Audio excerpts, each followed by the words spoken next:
আসসালামু আলাইকুম। Cook and bake with Sadia চ্যানেলের পক্ষ থেকে আমি সাদিয়া আপনাদের সবাইকে স্বাগত জানাচ্ছি আজকের রেসিপিটি দেখার জন্য।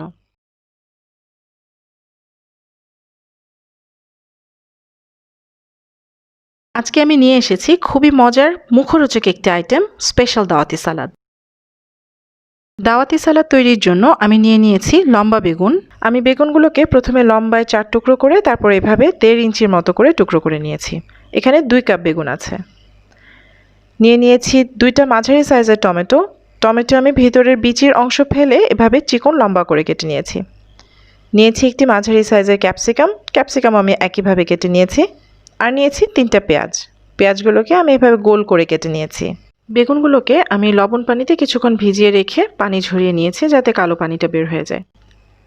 এবার আমি বেগুনগুলোকে ডুবো তেলে ভেজে নিচ্ছি।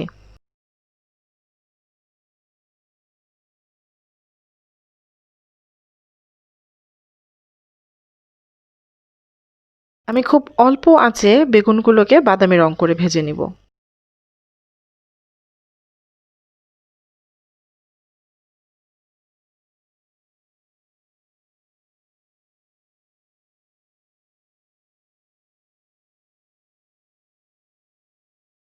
বেগুনটা ভাজা হতে হতে আমি এই সালাদের জন্য তৈরি করে নিব খুব মজাদার একটি সস।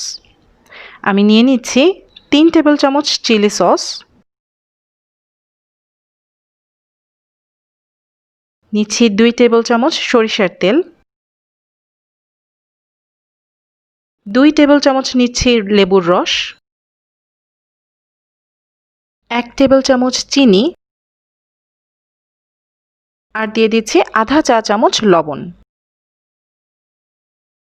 এবার আমি সব কিছু ভালোভাবে মিশিয়ে নিচ্ছি। এই সসটাই কিন্তু সালাদের স্বাদে একটা ভিন্ন মাত্রা যোগ করবে।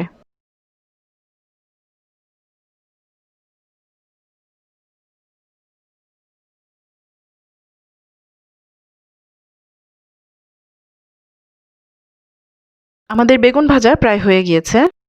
বেগুনগুলোকে কিন্তু পুড়িয়ে ফেলা যাবে না, বাদামি রং হয়ে আসলেই উঠিয়ে নিতে হবে।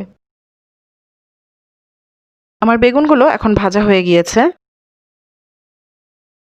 এবার আমি সবকিছু একসাথে মিশিয়ে নিব।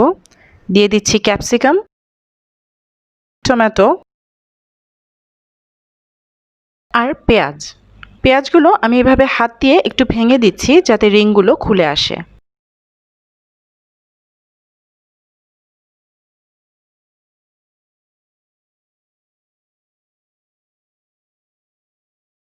সবকিছু খুব ভালোভাবে মিশিয়ে নিচ্ছি।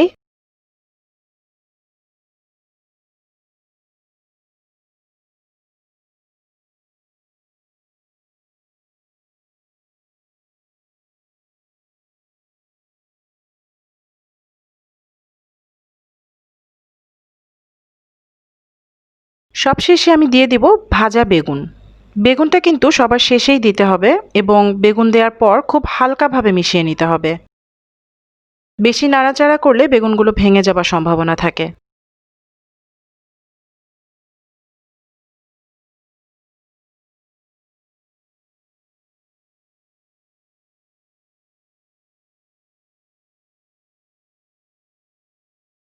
তৈরি হয়ে গেল আমাদের স্পেশাল দাওয়াতি সালাদ। ভাত, পোলাও কিংবা খিচুড়ি যে কোনোটির সাথেই কিন্তু এই সালাদটি খেতে অসাধারণ লাগবে।